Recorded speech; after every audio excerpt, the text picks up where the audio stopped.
ఓం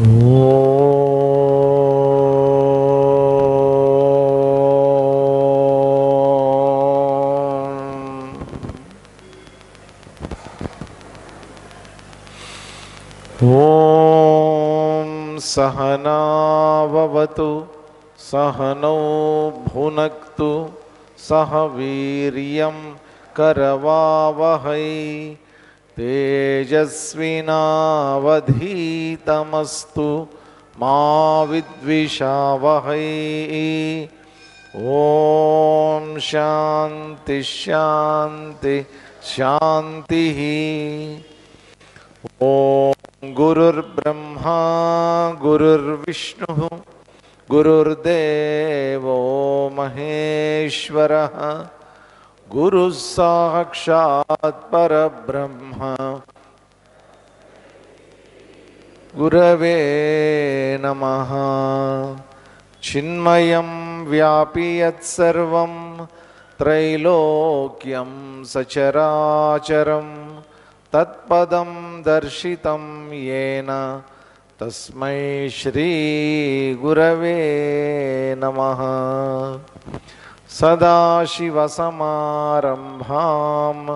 శంకరాచార్యమధ్యమాం అస్మదాచార్యపర్యంతాం వందే గురుపరంపరాం. వందే గురుపరంపరాం. నమః కోదండహస్తాయ సంధీకృతశరాయ చ ఖండితాఖిలదైత్యాయ రామాయ పన్నివారిణే రామాయ రామభద్రాయ రామచంద్రాయ వేధసే రఘునాథాయ నాథాయ సీతాయాః పతయే నమః. ఓం పార్థాయ ప్రతిబోధితాం భగవతా నారాయణేన స్వయం వ్యాసేన గ్రథితాం పురాణమునినా మధ్యే మహాభారతం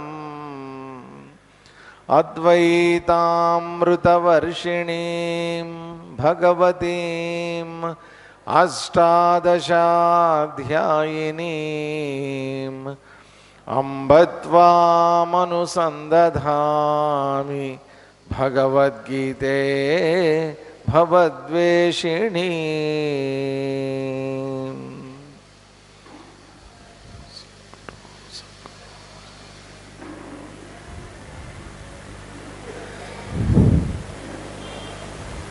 హరి ఓం అందరికీ.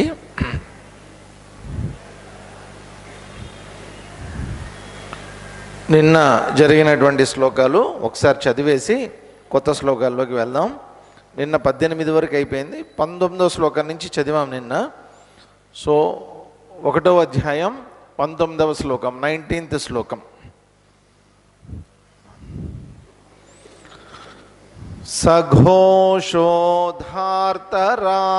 సఘోషోధార్తరాష్ట్రాణాం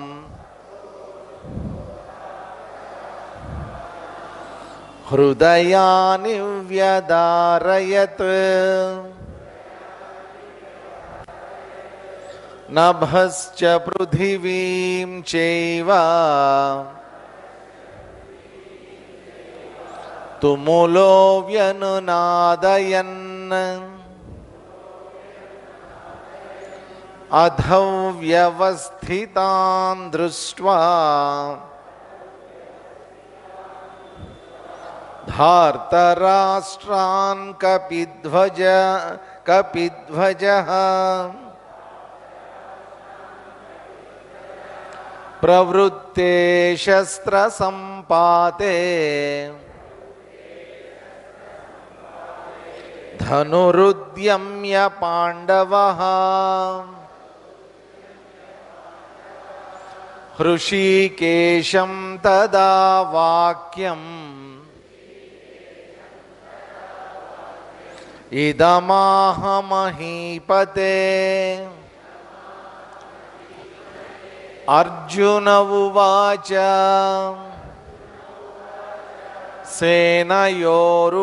సేనయోరుభయోర్मध्ये రథం స్థాపయమేచ్యుత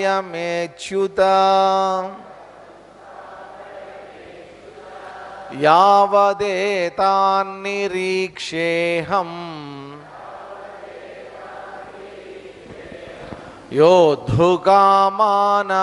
యోద్ధుకామానవస్థితాన్ కైర్మయా సహ యోద్ధవ్యం అస్మిన్ రణసముద్యమే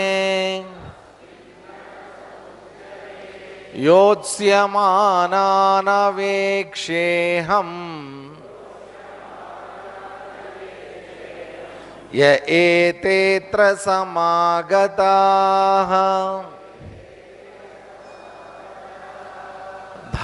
ధార్తరాష్ట్రస్య దుర్బుద్ధేః యుద్ధే ప్రియచికీర్షవః సంజయ ఉవాచ ఏవముక్తో హృషీకేశః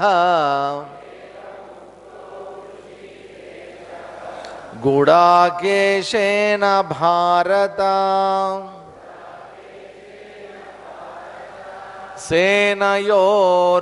సేనయోరుభయోర్मध्ये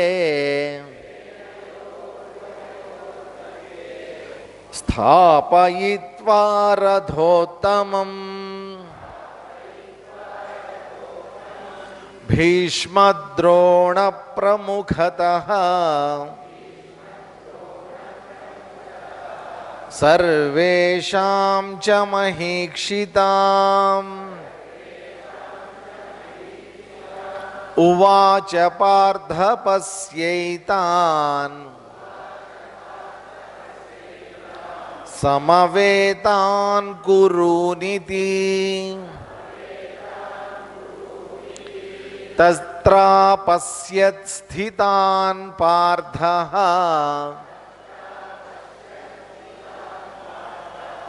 పితॄనధ పితామహాన్ ఆచార్యాన్ మాతులాన్ భ్రాతॄన్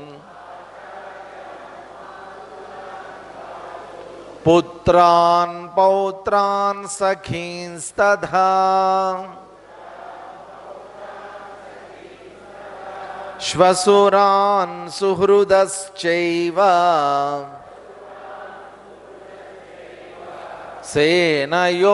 సేనయోరుభయోరపి తాన్ సమీక్ష్య స కౌంతేయ సర్వాన్ బంధూనవస్థితాన్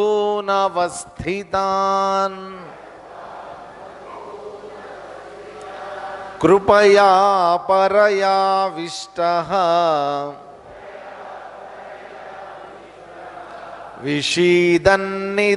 విషీదన్నిదమబ్రవీత్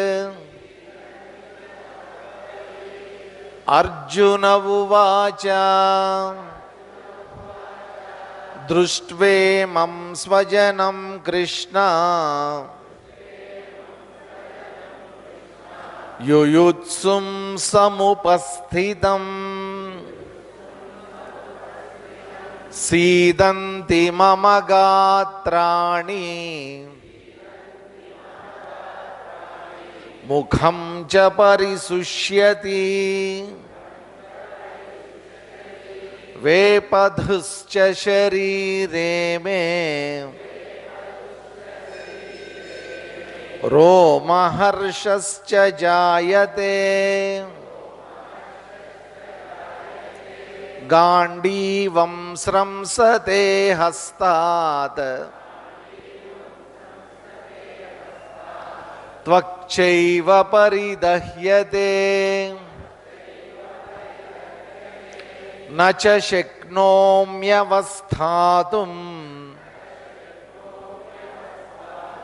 భ్రమతీవ చ మే మనః నిమిత్తాని చ పశ్యామి విపరీతాని కేశవ న చ శ్రేయోను పశ్యామి హత్వా స్వజనమాహవే. ఇక్కడి వరకు అయింది. నిన్న జరిగినటువంటి శ్లోకాల్లో ఒక ముఖ్యమైనటువంటి ఘటన, ఒక సంఘటన లాంటిదన్నమాట జరిగింది. యాక్చువల్గా భగవద్గీతకి ఆజ్యం పోసినటువంటి సందర్భం ఇది. దీంట్లో ఏం జరిగింది నిన్నంతా చెప్పారు. అంతకు ముందంతా చెప్పినటువంటిది ఏంటంటే ఈ శంఖాలు పూరించారు, ఇట్లా ఉంది అట్లా ఉంది అంతా చెప్పారు. ఎప్పుడైతే పాండవులు శంఖాలు పూరించారో ఆ శబ్దాన్ని విన్నటువంటి కౌరవుల యొక్క మనస్సు కాస్త, వాళ్ళ హృదయం కాస్త ఒక్కసారి కింద పడిపోయింది. అంటే వాళ్ళ కాన్ఫిడెన్స్ అనేటువంటి దెబ్బతిందట. దెబ్బతిన్న తర్వాత అటువంటి సమయంలో కపిధ్వజుడైనటువంటి అర్జునుడు సారథి అయినటువంటి శ్రీకృష్ణుడిని ఒక కోరిక కోరాడు. ఏమిటా కోరిక నిన్న కోరింది అంటే, కృష్ణ, యుద్ధం చెయ్యాలని వచ్చినటువంటి వాళ్ళు బోళ్ళంతమంది ఉన్నారు. ఇటు మన సైన్యంలో కానీ అటు వాళ్ళ సైన్యంలో కానీ. ముఖ్యంగా నేను ఒకళ్ళని చూడాలనుకుంటున్నాను. ఎవరిని చూడాలనుకుంటున్నానంటే, ధార్తరాష్ట్రస్య దుర్బుద్ధే యుద్ధే ప్రియచికీర్షవ. ధార్తరాష్ట్రులైనటువంటి వాళ్ళంటే కౌరవులైనటువంటి వాళ్ళు ఎవరైతే ఉన్నారో వాళ్ళకి ప్రీతి కలిగించడానికి, వాళ్ళతో మిత్రత్వం చేసినటువంటి వాళ్ళకి ఎవరైతే ఉన్నారో వాళ్ళు కూడా అధర్మమైనప్పటికీ వాళ్ళతో ఉన్నటువంటి స్నేహం వల్ల యుద్ధం చేయడానికి వచ్చారు కదా. అటువంటి వాళ్ళందరినీ కూడా ఎవరైతే ఉన్నారో, రెండు సేనల మధ్యలో ఉన్నటువంటి వాళ్ళు ఎవరైతే ఉన్నారో వీళ్ళందరినీ ఒకసారి నేను ఎవరితో యుద్ధం చెయ్యాలో చూడాలనుంది. కైర్మయా సహయోద్ధవ్యం. కాబట్టి రెండు సేనల మధ్యలో నా రథాన్ని తీసుకొని వెళ్ళి స్థాపయిత్వా, పెట్టవయ్యా అని అడిగాడు. అడిగితే శ్రీకృష్ణ పరమాత్మ ఏం చేశాడు, రథాన్ని తీసుకొని వెళ్ళి రెండు సేనల మధ్యలోనే పెట్టాడు. ఎలా పెట్టాడంటే చక్కగా ఇటు పాండవులు కనిపించేటట్టు ఇటు కౌరవులు కనిపించేటట్టు అంతా నీట్గా సెట్ చేసి ఉంది, మధ్యలో పెట్టాడు. కాకపోతే ఏంటంటే ఎవరికి దగ్గరగా పెట్టాడంటే భీష్మ ద్రోణ ప్రముఖత, కొంచెం దగ్గరగా భీష్ముడు ద్రోణుడు బాగా కనిపించేటట్టు పెట్టాడు. అదే ఎక్కువ. ఇదే మామూలుగా మనకి పెద్ద పెద్ద షోరూమ్లు, బట్టల షోరూమ్లు ఇవన్నీ ఉంటాయి కదా. అదేంటంటే వాళ్ళు బయట బొమ్మలు ఉంటాయి. ఆ బొమ్మలకి బట్టలు తొడుగుతారు. ఆ తొడిగినటువంటి బట్టలు ఎట్లా ఉంటాయంటే వాళ్ళ షాప్లో ది బెస్ట్ ఏదైతే ఉందో దాన్ని తొడుగుతారనమాట. బెస్ట్, వాళ్ళ దగ్గర ఉన్నటువంటి బెస్ట్ పార్ట్ అది తొడుగుతారు. కాబట్టి జనాలు వెళ్ళే వాళ్ళంతా దేన్ని చూసి వెళ్తారు, ముందు వాటిని చూస్తారనమాట. అది అట్రాక్టివ్గా ఉంటుంది వాళ్ళకి. ఇట్లాంటివి ఉన్నాయా వీళ్ళ దాంట్లో అని చెప్పి దూరతారు షాపులోకి. కాబట్టి ఆ కట్టే విధానము, కట్టినటువంటి బట్టలు అవి వాటి యొక్క ఇది కనిపిస్తూ ఉంటుంది, బయటికి ఎగ్జిబిట్ చేస్తారనమాట. అలాగే శ్రీకృష్ణ పరమాత్మ కూడా ఏం చేశాడంటే తెలివిగా బెస్ట్ ఎవరైతే ఉన్నారో తీసుకుని వెళ్ళి వాళ్ళ ముందు పెట్టాడు. భీష్మ ద్రోణ పెట్టేసరికి అప్పటిదాకా నేను ఎవరితో యుద్ధం చేయాలో చూడాలనుందని బాణం ఎక్కుపెట్టినటువంటి వాడు, ధనుస్సు ఎక్కుపెట్టినటువంటి వాడు కాస్త ఒక్కసారి చూశాడు. చూసేసరికి ఎవరు కనిపించారు, ఈయన చూద్దామని అనుకున్నది ఎవరు, ధార్తరాష్ట్రస్య దుర్బుద్ధే. దుర్బుద్ధి ఎవరికైతే దుష్టబుద్ధి కలిగి ఉన్నటువంటి వాళ్ళు ఎవరైతే ఉన్నారో అటువంటి వాళ్ళని చూద్దామని వెళ్ళి, ఆ యోధులు సూరులు పరాక్రమవంతులు ఎవరైతే ఉన్నారో వాళ్ళని చూద్దామని వెళ్ళి, రాజులు చక్రవర్తుల్ని చూద్దామని వెళ్ళి ఏం చేశాడు, ఈయనకి చివరికి ఎవరిని చూశారు, అక్కడ ఉన్నటువంటి తాతలు, తండ్రులు, మామలు, కొడుకులు, ఇంకా మనవళ్ళు, రకరకాలైనటువంటి శాలా సంబంధినస్తత రకరకాలైనటువంటి బంధుత్వాలు కలిగినటువంటి వాళ్ళందరూ ఆయనకు అక్కడ కనిపించారు. బంధము అనేటువంటిది ఎక్కడైతే ఉంటుందో అక్కడ బంధుత్వము అనేటువంటిది కూడా ఉంటుంది. ఎక్కడో ఒక చోట బంధుత్వం, వాళ్ళందరూ బంధం అనేటువంటిది ఉంది, బంధుత్వం అనేటువంటిది ఉంది. వీళ్ళందరూ చూస్తే ఇటుపక్క కౌరవుల పక్షంలో ఉన్నటువంటి వాళ్ళు కానీ ఇటుపక్క పాండవుల పక్షంలో ఉన్నటువంటి వాళ్ళు కానీ అందరూ బంధువులే. సుహృదశ్చైవ, ఒకవేళ బంధువులు కాకపోతే స్నేహితులు, సుహృదులు అంటే స్నేహితులు. కాబట్టి వీళ్ళందరినీ చూశాడు. చూసిన తర్వాత అప్పటిదాకా ధైర్యాన్ని పరాక్రమాన్ని ప్రదర్శించినటువంటి, చూడండి విచిత్రం ఏంటంటే, ఇదే అర్జునుడు ఇదే కౌరవుల్ని ఇంతకు ముందు ఆ ఉత్తర గోగ్రహణం సమయంలో, అందరికి ఉత్తర గోగ్రహణ సమయంలో వీళ్ళందరినీ చీల్చి చెండాడాడు. ఆ రోజున ఇదే కౌరవుల్ని పరిగెత్తించాడు. ఆ రోజున ఒంటి చేత్తో, ఎవరు లేరు ఆ రోజున, పక్కన ఎవరు సహాయం లేరు, పాండవులు ఎవరూ లేరు, ఒంటి చేత్తో అందరినీ పరిగెత్తించాడు. ఆ రోజున భయపడిపోయారు అందరూ. అయ్యో బాబోయ్, రేపొద్దున యుద్ధం వస్తే అర్జునుడు ఎలా యుద్ధం చేయబోతాడు అనేటువంటిది ఒక ట్రైల్ చూపించాడు అనుకున్నారు అందరూ. అటువంటి అర్జునుడు, అంత పరాక్రమవంతుడైనటువంటి అర్జునుడు కాస్త ఒక్కసారి నీరసం పడిపోయి కుప్పగూలిపోయి అతని వ్యక్తిత్వం అంతా కూడా దిగజారిపోయి ఏమన్నాడు చివరికి, కృపయా పరయావిష్ట, అతన్ని ఆవహించింది ఒక రకమైనటువంటి దైన్య స్థితి, కృపణ భావం అనేటువంటిది ఆవహించిన తర్వాత నెమ్మదిగా అతని శరీరం ఏ విధంగా ఉందో తనంతట తానే చెప్పుకున్నాడు. ఎలా ఉంది తన శరీరం అప్పుడు? సీదంతి మమగాత్రాణి ముఖం చ పరిశుష్యతి, నా నోరు ఎండిపోయింది, నా ఒళ్ళంతా వణుకుతోంది, నా చేతుల నుంచి గాంధీవం జారిపోతోంది, నా అవయవాలన్నీ పట్టుతప్పుతున్నాయి, నా చేతిలోంచి గాంధీవం కింద పడిపోతోంది. అంటే గ్రిప్ కూడా పోయిందనమాట. అంటే గ్రిప్ అంటే ఆ పట్టుకునేటటువంటి గ్రిప్ కూడా దెబ్బతింది అనమాట. అంటే నిస్సత్తువ అంటాం మనం, నిస్సత్తువ. కొంతమంది పాపం వడదెబ్బ తగిలి రోడ్డు మీద అప్పుడప్పుడు ఎండాకాలంలో పడిపోతుంటారు. మా చిన్నప్పుడు మాకు బాగా ఎక్స్పీరియన్స్ ఏంటంటే, ముఖ్యంగా చలికాలం, అదేం విచిత్రం నాకు తెలియదు, విజయవాడ చలికాలం చాలా విచిత్రంగా ఉంటుంది. ఉన్నటువంటి పొద్దున్నే 9 గంటలకి ప్రేయర్లో అందరం నిలబడేవాళ్ళం. పొద్దున్నే రోజుకొకడన్నా పాపం కింద పడిపోయేవాడు. ఎండ సర్రమని కొడుతుంటే లాజు టప్పని పడిపోయాడు. రోజుకొకళ్ళన్నా. అట్లాంటి ఎండ ఉంటుందన్నమాట అక్కడ. నిస్సత్వం. ఆ టైంలో నిలబడడానికి శక్నోం వ్యవస్థాతం, నిలబడడానికి కూడా ఒంట్లో శక్తి ఉండదు ఆ టైంలో. అప్పుడు వాళ్ళదే ఓఆర్ఎస్ తాగించి అది తాగించి చేస్తారు, ప్రయత్నం చేస్తారు. అటువంటి స్థితిలోకి వెళ్ళిపోయాడు. వెళ్ళిపోయినటువంటి వాడు అంతవరకు ఊరుకుంటే పర్వాలా, ఏమంటాడు, నిమిత్తాని చ పశ్యామి విపరీతాని కేశవ. ఓ కేశవ, ఎలా ఉందో తెలుసా నా పరిస్థితి? విపరీతాన్ని, విపరీతమైనటువంటి నిమిత్తాన్ని, అపశకునాలు కనబడుతున్నాయ్యా నాకు అని అన్నాడు. ఒక క్షత్రియుడికి, శారీరకంగా దారుఢ్యంగా ఉన్నటువంటి యవ్వనంలో ఉన్నటువంటి యువకుడికి యుద్ధం చేద్దామని మానసికంగా శారీరకంగా సంసిద్ధతతో యుద్ధరంగంలోకి వచ్చినటువంటి వీరుడికి ఈ విధమైనటువంటి చేతులు వణకటం, కాళ్ళు వణకటం, కాళ్ళు జారిపోవడం, ఇదంతా నిజంగా ఇవన్నీ అపశకునాలు కాదా అండి? ఇవన్నీ అపశకునాలే. కాబట్టి నాకేవో అపశకునాలు కనబడుతున్నాయ్యా అన్నాడు. నీ ఏమంటాడంటే, నచశ్రేయోను పశ్యామి హత్వా స్వజనమాహవే. స్వజనం, స్వజనులు. స్వజనులు అంటే ఎవరు? నా వాళ్ళు అనుకున్నటువంటి వాళ్ళు. అది బంధువులు కావచ్చు, స్నేహితులు కావచ్చు, ఎవరైనా కావచ్చు. నా వాళ్ళు అనుకున్నటువంటి వాళ్ళందరూ కూడా వీళ్ళందరినీ చంపడం, హత్వా, చంపడం అనేటువంటిది ఏదైతే ఉందో, నచ శ్రేయోను పశ్యామి, నాకేమి శ్రేయస్సు కనిపించట్లా దీంట్లో, ఇది పెద్ద ఉపయుక్తంగా ఉండేటటువంటిది కాదు. చంపుదాం, చంపాలనుకుంటే చంపేస్తా, కానీ పెద్ద ఉపయుక్తంగా లేదు, నాకు అనిపించట్లేదు ఇది అని. తర్వాత ఒక డిక్లేర్ చేశాడండి. ఏమని డిక్లేర్ చేస్తున్నాడో చూడండి. 32వ శ్లోకం చదువుదాం. నకాంక్షే విజయం కృష్ణ నచ రాజ్యం సుఖాని చ కిం నో రాజ్యేన గోవింద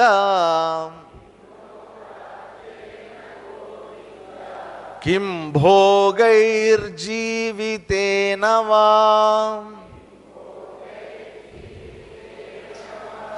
నకాంక్షే విజయం కృష్ణ నచ రాజ్యం సుఖాని చ కిం నో రాజ్యేన గోవింద కిం భోగైర్జీవితేన వా.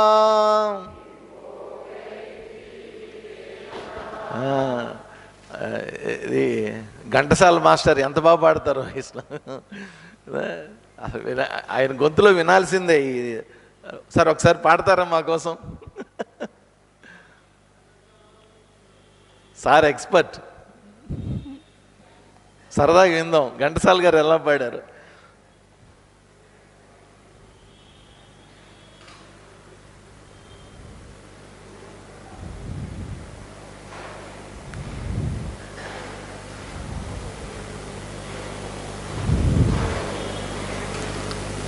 ఆయన సెలెక్ట్ చేసుకున్నటువంటి రాగం టాప్ క్లాస్ అసలు.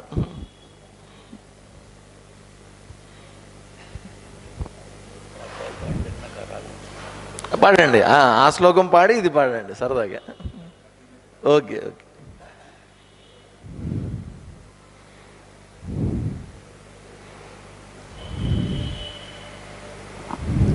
స్వామివారికి ధన్యవాదాలు తెలియజేస్తూ, పార్థాయ ప్రతిబోధితా భగవతా నారాయణేన స్వయం వ్యాసేన గ్రథితాం పురాణమునినా మధ్యే మహాభారతం అద్వైతామృతవర్షిణీం భగవతీం అష్టాదశాధ్యాయినీ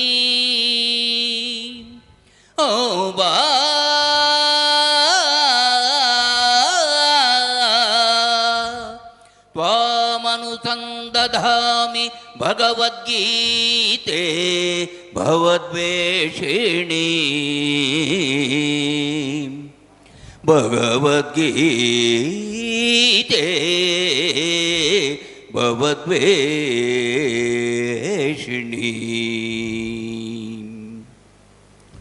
న కాంక్షే విజయం కృష్ణ న చ రాజ్యం సుఖాని చ కిం నో రాజ్యేన గోవింద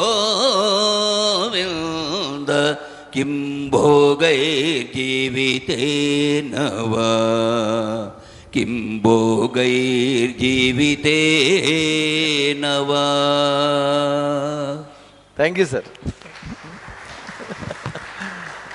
ఓ నకాంక్షే విజయం కృష్ణ. ఓ కృష్ణ, విజయం నకాంక్షే, నాకు విజయం వద్దు. ఎంతకంటే ఘోరమైన మాట ఇంకోటి ఉందా అండి? పేరు విజయుడు, అర్జునుడికి ఉండే పేరు విజయుడు. ఆయన ఎక్కడ యుద్ధం చేసినా విజయం తప్ప అపజయం అనేటువంటిది లేదు. అటువంటి పేరు కలిగినటువంటి అర్జునుడు ఏమన్నాడు? నకాంక్షే విజయం కృష్ణ, నాకు విజయం అక్కర్లేదు. నచ రాజ్యం సుఖానిచ, నాకు రాజ్యం వద్దు, రాజ్య సుఖాలు వద్దు. కిం నో రాజ్యేన గోవింద కిం భోగైర్జీవితేనవా. ఓ కృష్ణ, ఈ రాజ్యం వల్ల కానీ ఈ భోగాల వల్ల కానీ అసలు జీవించటం వల్ల కానీ ఏమైనా ప్రయోజనం ఉందా కిం అని కృష్ణుణ్ణి ప్రశ్నిస్తున్నాడు. చూడండి, అర్జునుడు కృష్ణుణ్ణి ప్రశ్నిస్తున్నాడు. దీంట్లో ఏమన్నా ప్రయోజనం ఉందా? యుద్ధం చేయడం వల్ల ఏమన్నా మనకి ప్రయోజనం ఉందా? ఈ రాజ్యం ఒకవేళ యుద్ధం చేసాం, విజయం సాధించాం, మన రాజ్యం మనకి దక్కుతుంది. దానివల్ల మన రాజ్యం దక్కింది కాబట్టి రాజ్య భోగాలన్నీ దక్కుతాయి. వాటి వల్ల మనకి ఏమన్నా ప్రయోజనం ఉందా? అబ్బే ఏం లేదు. మరి అట్లాంటప్పుడు ఏం ప్రయోజనం లేనప్పుడు నేను యుద్ధం ఎందుకు చేయాలి? నాకు విజయంతో నాకేం పని, నాకేం వద్దు అని అంటమే కాదు, ఇంకా ఏమన్నాడు? ఏషామర్థే కాంక్షితం నః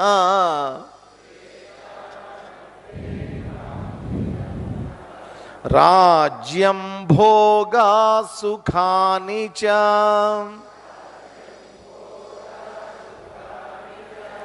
తయిమేవ స్థితా యుద్ధే ప్రాణాం త్యక్త్వా ధనాని చ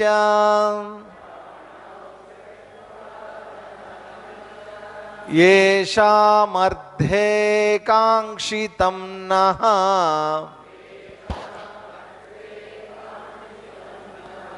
राज्यं भोगा सुखानि च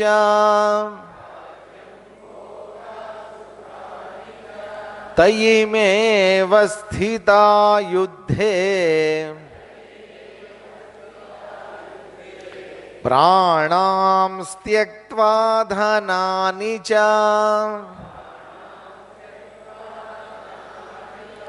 येषामर्धे రాజ్యం భోగాః సుఖాని చ నః కాంక్షితం. ఎవరి కోసమైతే రాజ్యము సుఖాలు భోగాలు ఇవన్నీ మనం కోరుకుంటున్నామో, ఎవరి కోసమైతే ఇవన్నీ మనం కోరుకొని ఈ యుద్ధానికి మనం వచ్చామో, తే ఇమే ప్రాణాన్ ధనాన్ త్యక్త్వా, ఎవరి కోసమైతే ఇదంతా కోరుకున్నామో వాళ్ళే ప్రాణాలు ధనాన్ని త్యాగం చేసేసి వాళ్ళంతా కూడా యుద్ధే అవస్థితాః, వాళ్ళంతా వచ్చి యుద్ధంలో నిలబడ్డారు. మనం దేనికోసం చేయబోతున్నాం యుద్ధం? మన వాళ్ళందరి యొక్క శ్రేయస్సు కోసం. మనకి రాజ్యాలు కావాలి, మనకు సుఖాలు కావాలి, మనకు భోగాలు కావాలి, గెలిస్తే మనకు అవన్నీ దక్కుతాయి. కాబట్టి వీళ్ళందరి కోసం యుద్ధం చేద్దాం అని అనుకున్నాం. అందరూ కావాలనుకున్నారు, అందరూ యుద్ధానికి వచ్చారు. ఇప్పుడు ఏమైంది? యుద్ధరంగంలో ఉన్నటువంటి వాళ్ళు ఎవరు? మన వాళ్ళే అందరూ. వాళ్ళందరికీ కావాలి, అందరికీ రాజ్యం కావాలి, సుఖాలు కావాలి, భోగాలు కావాలి.